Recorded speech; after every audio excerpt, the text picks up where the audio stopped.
When I was young, I didn't really know what I was going to do when I got older. People kept asking me, but then eventually I thought that the idea of inventing things would be really cool. And the reason I thought that was because I read a quote from Arthur C. Clarke, which said that a sufficiently advanced technology is indistinguishable from magic, and that's really true. If you go back, say 300 years, the things that we take for granted today you'd be burned at the stake for.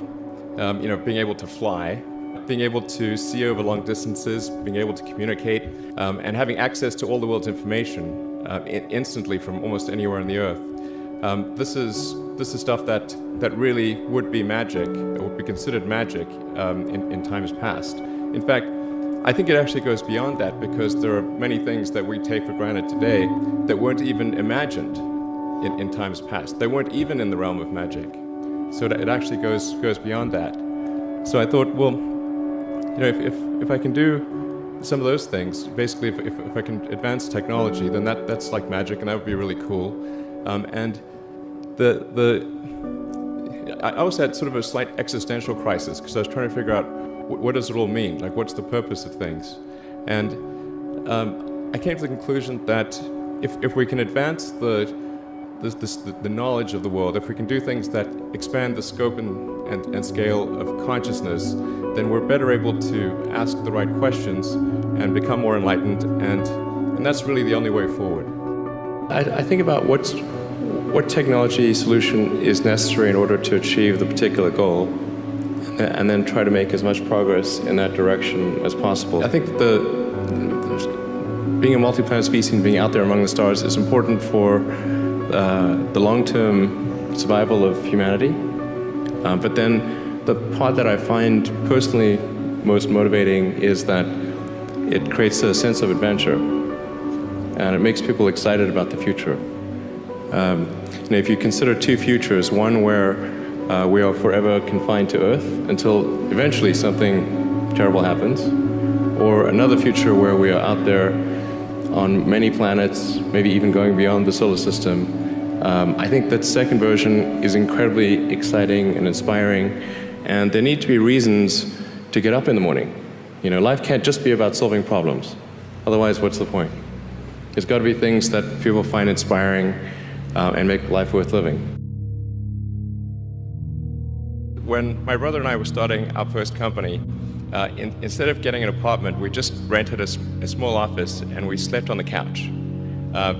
And we showered at the YMCA, and we're so hot up we had one computer, so the website was up during the day, and I was coding at night, 7 days a week, all the time.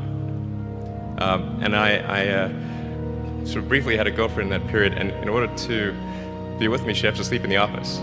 So work hard, like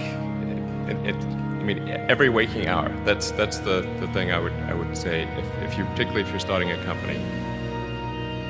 A natural human tendency is wishful thinking.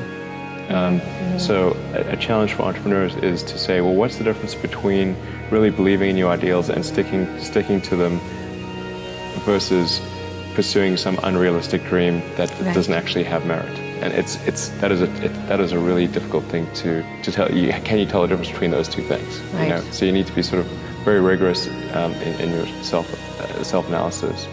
I think certainly extremely tenacious, and then just work like hell. I mean, you just have to put in 80 to 100 hour weeks every week. All those things improve the odds of success. Or how do you think about making a decision when everyone tells you this is a crazy idea? Or where do you get the internal strength to do that? Well, first of all, I'd say I actually think I feel fear quite strongly. So it's not as though I just have the absence of fear. I feel it quite strongly. But there are just times when something is important enough, you believe in it enough, that you do it in spite of fear. People shouldn't think, well, I feel fear about this, and therefore I shouldn't do it. It's normal to feel fear. So you just feel it and let the importance of it drive you to do it anyway? If you just accept the probabilities, then that diminishes fear. Drive overrides fear. It's about believing in the future and thinking that the future will be better than the past. And I can't think of anything more exciting than going out there and being among the stars.